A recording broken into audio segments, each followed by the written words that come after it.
বিশ্বকবি, কবিগুরু এবং গুরুদেব অথবা ভারতের মহাকবি হিসেবে পরিচিত বাংলার ছোট গল্পের জনক রবীন্দ্রনাথ ঠাকুর ৭ই মে ১৮৬১ সালে ২৫শে বৈশাখ ১২৬৮ এবং পশ্চিমবঙ্গের জোড়াসাঁকো ঠাকুর পরিবারে জন্মগ্রহণ করেন। তিনি ছিলেন ব্রাহ্ম ধর্মাবলম্বী।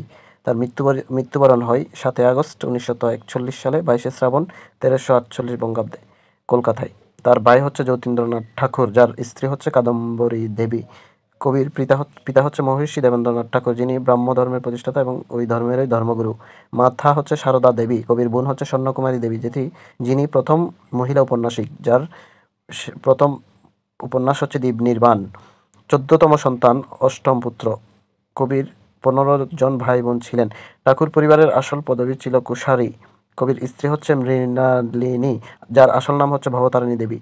কবির উপাধিগুলোর মধ্যে হচ্ছে বিশ্বকবি, স্যার, কবিগুরু, গুরুদেব, ভারত ভাস্কর, ভারতের মহাকবি, জীবনশিল্পী, বাংলার ছোট গল্পের জনক। কবির অন্যতম ছদ্মনাম হচ্ছে ভানুসিংহ ঠাকুর। কবির গুণাগুণের মধ্যে আছে নাট্যকার, দার্শনিক, গায়ক, অভিনেতা, গীতিকার, চিত্রশিল্পী, সুরকার, শিক্ষাবিদ, প্রাবন্ধিক, ঔপন্যাসিক এবং কবি। ১৯১৩ সালে কলকাতা বিশ্ববিদ্যালয় তাকে ডিলিট ডিগ্রি দেন। ১৯৩৬ সালে ঢাকা বিশ্ববিদ্যালয় তাকে ডিলিট ডিগ্রি দেন। তিনি বঙ্গভঙ্গ বিরোধী আন্দোলনে জড়িয়ে পড়েন ১৯০৫ সালে। তিনি প্রথম ভারতীয় এশীয় হিসেবে নোবেল পান ১৯১৩ সালে।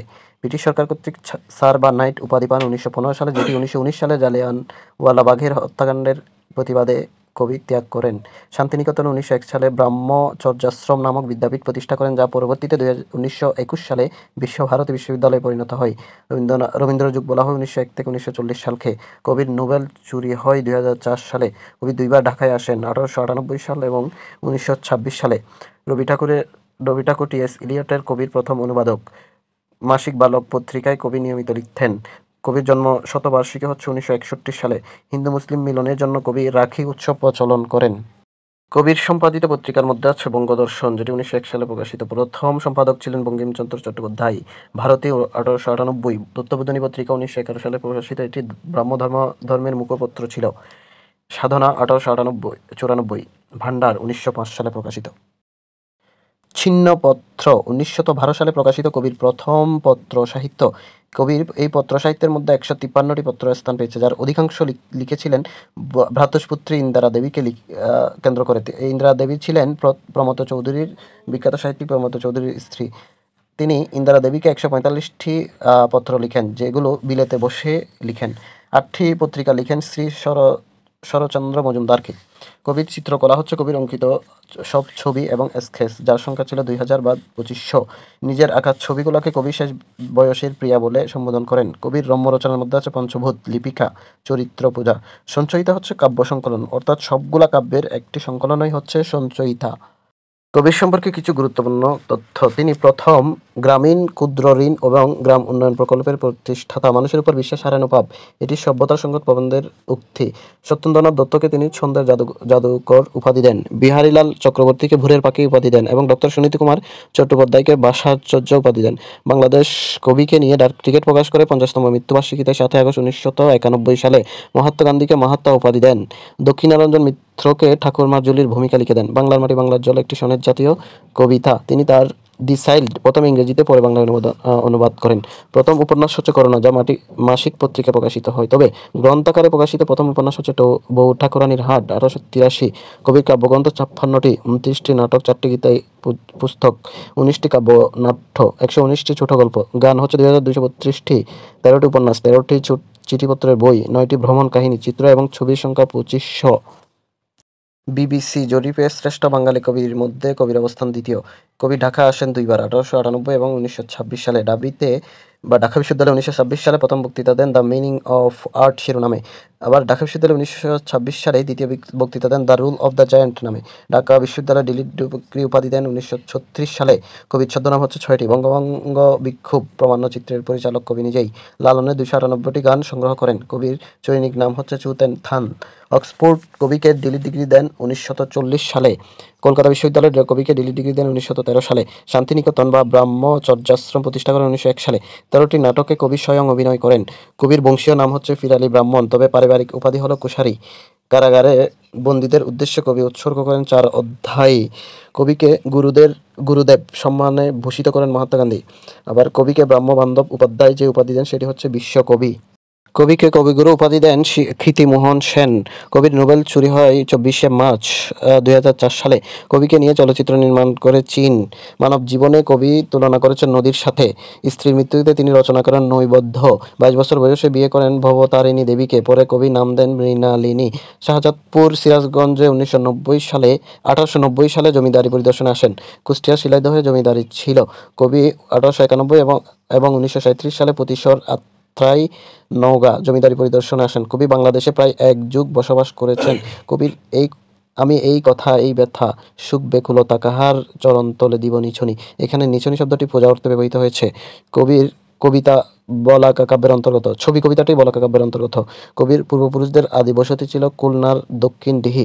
সবুজের অভিযান কবিতাটি বলাকা কাব্যের অন্তর্গত। রবীন্দ্রনাথ কবি প্রতিভার উন্মেষ ঘটে 8 বছর বয়সে। রবীন্দ্রনাথ পত্রিকায় লেখা শুরু করেন 13 বছর বয়সে। 1878 সালে 17 বছর বয়সে ব্যারিস্টারি পড়তে বিলেতে বা লন্ডনে যান। কবি প্রায় 33টি দেশ এবং 5টি মহাদেশ ভ্রমণ করেন। উপমহাদেশে প্রথম বিসিএস ক্যাডার ছিলেন কবির ভাই যতীন্দ্রনাথ ঠাকুর। কুষ্টিয়ার কবির সাথে সাক্ষাৎ হয় লালনের, মীর মোশাররফ হোসেনের, গগন হরকরা এবং কাঙ্গাল হরিনাথের সাথে। বাংলাদেশ এই কবির স্মৃতি বিজড়িত স্থান 4টি। বজরা শব্দের অর্থ হচ্ছে বড় নৌকা। জোড়াসাঁকো ঠাকুর পরিবারের প্রতিষ্ঠাতা হচ্ছে নীলমণি ঠাকুর। জোড়াসাঁকুর কলকাতার জমিদারির প্রতিষ্ঠাতা হচ্ছে প্রিন্স দ্বারকানাথ ঠাকুর। জমিদারি ভাগ করলে কবির অংশ পড়ে নওগাঁর প্রতিশোরে। গজলের জনক হচ্ছে কাজী নজরুল ইসলাম। এর চেয়ে হতাম যদি আরব বিদিন কবির দুরন্ত আশা কবিতার অংশ। কবির বিখ্যাত উক্তি বা কবিতার অংশ হচ্ছে শেষ হইয়া হইল না শেষ। একটি ধানের শিশির উপর একটি শিশির বিন্দু। সত্য যে কঠিন কঠিনেরে ভালোবেসেছিলাম। রেখেছ বাঙালি করে মানুষ করনি। নদীর এপার কহে ছাড়িয়া নিঃশ্বাস। ওপারেতে সর্বসুখ আমার বিশ্বাস। চিত্ত জেতা ভর শূন্য উচ্চ হেতাশির। যাহা পাস তাই ভালো। হাসিটুকু কথাটুকু নয়নের দৃষ্টিটুকু প্রেমের আভাস। প্রাণ গল্পটি কড়ি ও কুমল কাব্যের অন্তর্গত। চৈতালি কাব্যের অন্তর্গত। কবিতা হচ্ছে উৎসর্গ পরিচয় এবং বঙ্গমাথা। কবির সার্ধশত জন্মবার্ষিকী হয় 2011 সালে, অর্থাৎ 150তম জন্মবার্ষিকী। 2 বিঘা জমি কবিতাটি কথা ও কাহিনী কাব্যের অন্তর্গত। গুপ্ত প্রেম, ব্যক্ত প্রেম, অনন্ত প্রেম, নিষ্ফল কামনা কবিতাগুলো হচ্ছে মানসিক কাব্যের অন্তর্গত। কবির শ্রেষ্ঠ কবিতা হচ্ছে নির্ঝরের স্বপ্নভঙ্গ, যা প্রভাত সঙ্গীত কাব্যের অন্তর্গত। ন্যায়দণ্ড কবিতাটি নৈবদ্য কাব্যের অন্তর্গত। শৈবাল দিগিরে কহে উচ্চ করি শির, লিখে রেখো এক ফোঁটা দিলাম শিশির। এই উক্তিটিতে অকৃতজ্ঞতা প্রকাশ পায়। এনেছিল কাছে করে মৃত্যুহীন প্রাণ, মরণে তাই তুমি করে গেলে দান। কবি চিত্তরঞ্জন দাশকে উদ্দেশ্য করে লেখা। আমরা সবাই রাজা আমাদেরই রাজার রাজত্বে, আনন্দলোকে মঙ্গলালোকে বিরাজ সত্য সুন্দর, এই শাশ্বত বাণীর রচয়িতা কবি। সন্ধ্যার আগে ঝিলিমিলি জিলমের শ্রুতকানি বাখা বলাকা কাব্যের কবিতা। এখানে জিলম হলো কাশ্মীরের একটি নদীর নাম। খাঁচার পাখি ছিল সোনার কাছাটির, বনের পাখি ছিল বনে, একদা কি করিয়া মিলন হলো, দোহে কি ছিল বিধাতার মনে। 2 পাখি কবিতার অংশ। আমাদের ছোট নদী চলে বাঁকে বাঁকে। এখানে ছোট নদী হচ্ছে প্রতিশোরের নাগর নদীকে নিয়ে লেখা কবিতা। বৈরাগ্য সাধনে মুক্তি সে আমার নয়, আমি যে দেখেছি গোপন হিংসে কপট রাত্রি ছায়ে, প্রশ্ন কবিতার অংশ। পাছে রাষ্ট্র করে দেয় ফেলে কোন ছুথা, জানা না আমার সঙ্গে সূর্যের শত্রুতা। জানো না আমার সঙ্গে সূর্যের শত্রুতা। এর মূল উপপাদ্য হচ্ছে হীনমন্যতা। বৈকুণ্ঠর খাতা রবি ঠাকুরের প্রহসন এবং কৌতুক নাটক, কিন্তু বৈকুণ্ঠের উইল হচ্ছে শরৎচন্দ্রের উপন্যাস। কবির প্রকাশিত প্রথম গদ্যমূলক গ্রন্থ হচ্ছে ইউরোপের প্রবাসীর পত্র। তোতা কাহিনী কবির গল্পের লেখক কবি স্বয়ং। স্মৃতি আর ইতিহাস এক নয়। কবি তার কোন গ্রন্থ সম্পর্কে উক্তিটি করেছেন? মূলত জীবন স্মৃতি গ্রন্থ সম্পর্কে এই উক্তিটি করেছিলেন।